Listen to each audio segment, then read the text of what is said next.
Volume 13 of Land of Lustrous features a comet, a green-shaped one, and what a coincidence that we have one in the sky right there.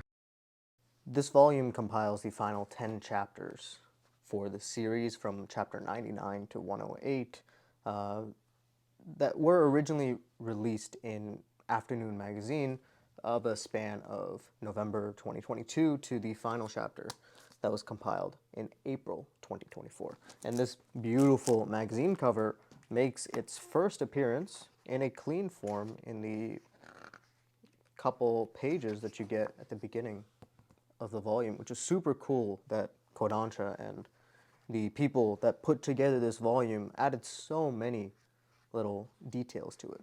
But yeah, essentially what the theme for this final volume really comes out to is that Foss is trying to kill themselves. There's no real way to put it other than that, you know?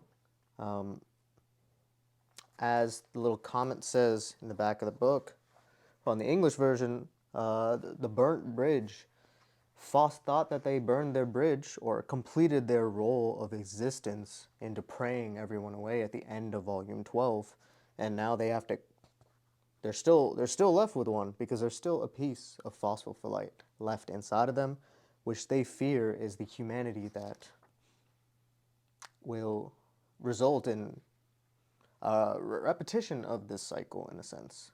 And did it really repeat? I don't know. But we did have something called the beginning, right? And we had a repetition of these pages from the first chapter that we get in the volume all the way to the last one. We even saw parts of Foss that we probably never seen for a very, very long time. And it hurts. It really hurts. Like this read is tough, especially in a binge. One of the main things that I found very interesting is that these rocks, especially with chapter 99, you can see the evolution of what I'll call Pebble, since, again, none of these rocks really have names.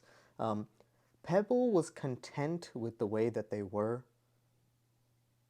but as they spent more and more time with Foss, they also picked up desires, which led to them leaving the planet because of that desire by Pebble to sing, to share and spend time with others. Foss was worried that they were rubbing off that sort of stuff, but they rubbed off a good part of humanity into these new life forms that are with them. And I think that's beautiful. And the trauma and pain that Foss has gone for thousands of years at this point is just too much to let go, which is why Foss over and over and over again is trying to eliminate that part, even though it might not even exist anymore. Whether there's inclusions in this little phospholipite or not, they get reset, kind of like with the ice in the moon with all the other gems, where they still have inclusions that they can insert back into the gems, but maybe because of the detachment, those memories are completely lost. So it's kind of a reset, which is beautiful because, I mean, this little piece of Foss deserves the best. I think anyone that reads this story can agree on that, especially at this point. So what is this ending then? Like, where are we going with it, right? The ice foils, Congo's brother, right? Plop, as identified in this volume, makes a good case and actually becomes that bridge to humanity. Maybe it is Foss, maybe it's not, but I don't know. Like, a comet is a perfect representation of Foss. They are a unstoppable force throughout this series. Whether for good or for bad, that's up to you. But like, there's really no way to sum up the series in that kind of way, you know? Like, I've covered the individual chapters throughout the run as they came out, which of course you can look at, and they serve as a timestamp to what the fandom thought, what I thought at this time. And even now, you know, like, I'm not going to tell you what this comet means. I'll tell you what it means for me. Foss is our comet, you know, a once-in-a-lifetime experience, and the series is truly that. And if you get a chance to read it, especially in a physical format, all at once, I mean, that's a hard series to put down. And let that thing sit with you. Whether you stopped when Volume 12 officially came out in English a while ago, or you stopped for various reasons, or maybe you're watching this video and you've never even heard of Land of the Lustrous before, which I mean, I don't know why you clicked on this, but I mean, pick it up, read, digest it yourself. The only way to stop a immovable, or only way to, what's the right word? The only way to interact with a comet is to achieve the impossible. And I think Haruko Ichikawa kind of nails that. She has always done very up for interpretation type endings, and I believe the ending that we got at the end of chapter 95 or chapter 98 is a little too finite for her creativity that she's put out for this entire series. So the way that we end it here is just delightful. I do hope that they help feel someone. I do hope that they help someone feel brighter. I mean, Foss does that to me all the time. And the cool thing is, because comets do split apart and break into pieces throughout their journey, we all have a piece of Foss with us at any given time to show that even if you're suffering, you're allowed to have a very content and happy life.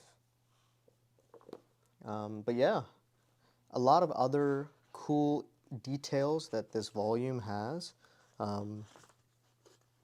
is on the inside of this is something like this, where it's a alternate cover for the series. First time that we got a true alternate cover, and that's because of the special edition for the Japanese Volume 13. So the English included it in the front for us. On top of that, we do have the difference between both of these. This is the official with the general normal hollow foil pattern that the series has been doing for the Japanese, and then this has a much more subtle pointillism hollow foil, which matches Ichikawa's work. I will say that the cover for the special edition has this extra where it is the new planet that our gems, or I guess our rocks, settle on, which is just beautiful to see. Another thing is,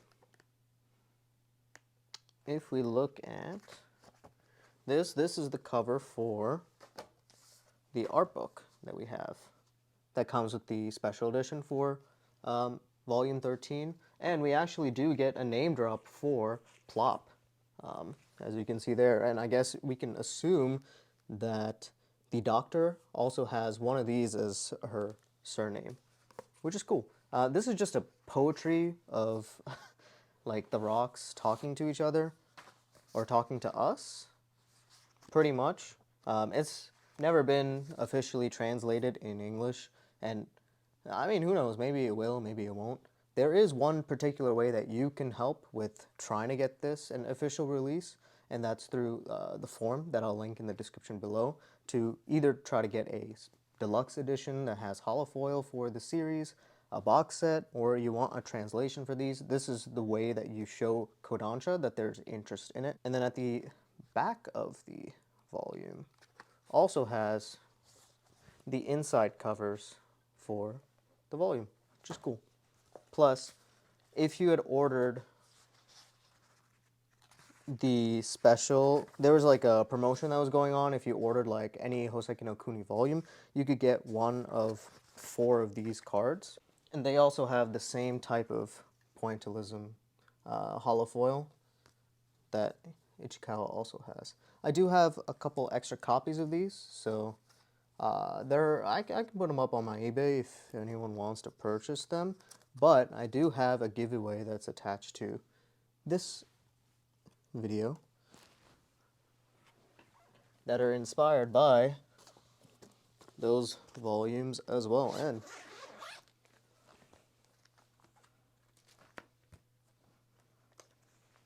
I'll show off a couple of them, but these were done or commissioned by me, by Manuel Vivian, who did some custom cards for me as well. And this is just a sample of what they look like. And this is the background. So fill out the Google form for me in the description below, and you can have a chance to win one of these for this volume video. Reread the entire series fully. I think I'm going to go through all the volumes myself now that volume 13 is out to really digest the series. And maybe I'll have a more definite or refined answer for you. But let me know what yours is. I'll see you in the next one. Peace.